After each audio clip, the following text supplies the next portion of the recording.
दोस्तों, अस्सलाम वालेकुम। मेरा नाम है अरमान और आप लोग देख रहे हो the Punch News. Delhi blast के जिस तरह से मेन स्ट्रीम मीडिया में ट्रीट किया जा रहा है और जिस तरह से खबरें को सूत्रों के हवाले से चलाई जा रहा है, उसमें और बिहार की एग्जिट पोल में कोई फर्क नहीं बचा रहा है दोस्तों।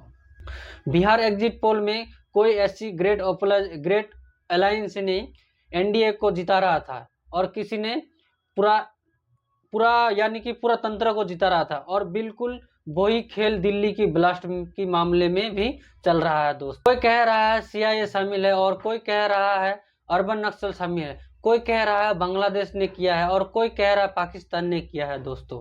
हर कोई अपने अपनी कहानियां गढ़ रहा है सिर्फ और सिर्फ टीआरपी के लिए। ट्रस्ट मी ब्रो, आप लोग पूरा वीडियो को देखिए और आगे समझिए। जर्नलिज्म पूरे पीक पर है। हमने ब्लास्ट के कई दिन के बाद एक एपिसोड बनाया था, यानी कि छोटा सा वीडियो बनाया था, और अब तो हमले का बहुत दिन हो गया है। आप में इस ताकि दूसरा ठोस जानकारी मिले हमको, तो इसलिए हम कोई दूसरा अब एपिसोड बनाने जा रहे हैं, जिसके आधार पर हम एक जिम्मेदार एपिसोड बनाया जा सके। लेकिन एक छोटी सी प्रेस कॉन्फ्रेंस के अलावा सरकार ने कोई ऐसी ठोस जानकारी हमें नहीं मिला अभी तक, और जो भी हमें मिल रहा है उसमें सूत्रों के हवाले से भी हम भी बता सकते हैं। अब तक ब्लास्ट का 72 घंटे से ज़्यादा बहुत दिन हो गया है दोस्तों। हमें दूसरा एपिसोड बनाना पड़ रहा है ताकि जांच की बुनियादी के स्थिति के ऊपर हम बता सके आपको। इस ऑपरेशन के बाद और इस ऑपरेशन में वैक्यूम में अलग अलग तरह से एक फार्मूले तैयारी और कहानियां घूम रहा है इस दिल्ली की बम ब्लास्ट की मैटर में दोस्तों। मुझे तो लगता है कि कुछ नहीं और कुछ ही घंटे में एनआईए ने खुद चैनलों के ऊपर जाकर एनडीटीवी को और बाकी चैनलों को जाके ये बताएगा कि आप हमें इंटरव्यू या तो जांच करने की कोई ज़रूरत नहीं है, सब कुछ अभी लोग कीजिए दोस्तों।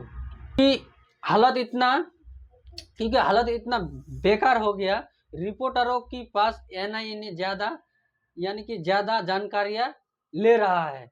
अपने एनआईए ने रिपोर्टर के पास जाकर जानकारी ले रहा है। ये ड्रामा चल रहा है पूरा हिंदुस्तान की मीडिया के ऊपर दोस्तों।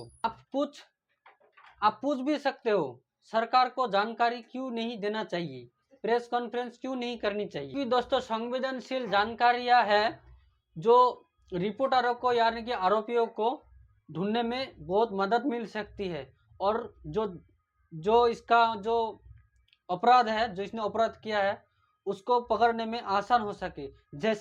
जैसे डॉक्टर नबी ने भाग गया है। बिल्कुल सही बात है कि नहीं है दोस्तों, बताओ।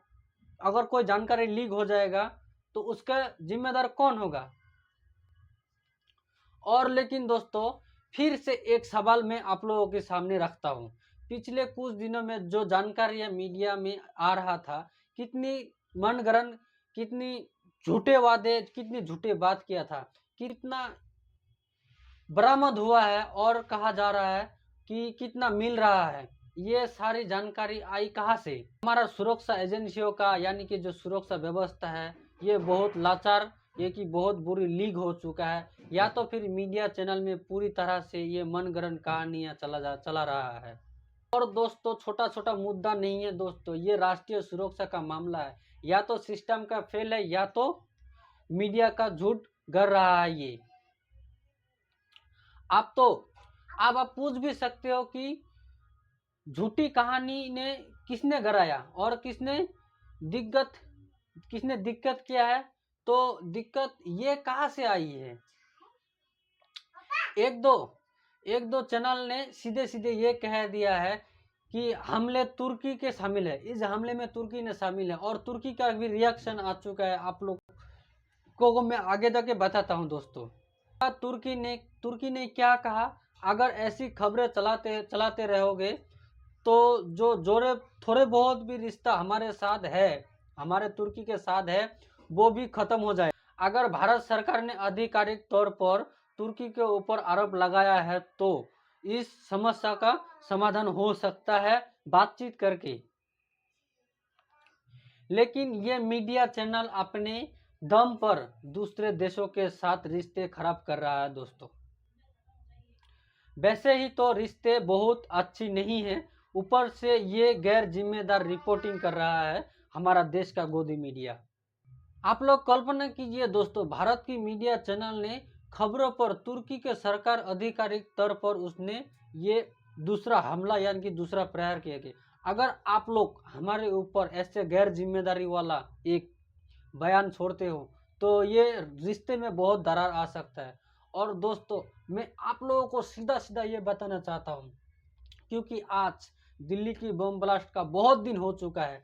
इसका जिम्मेदार कौन है, इसका सुरक्षा एजेंसी का चूक हुआ है, किससे क्या हुआ है, अभी तो ज़्यादा खुलासा नहीं हुआ है। लेकिन आप मुझे लगता है कि मेन स्ट्रीम मीडिया से ये ये मुद्दा बिल्कुल गायब हो चुका है। आप मेन स्ट्रीम मीडिया किसी और को लेके जानकारियाँ फैला रहा है दोस्तों, और किसी और मामले में घुस चुका है, ये भूल चुका है। तो दोस्तों, हमारे देश में ऐसा ही कुछ होता है दोस्तों।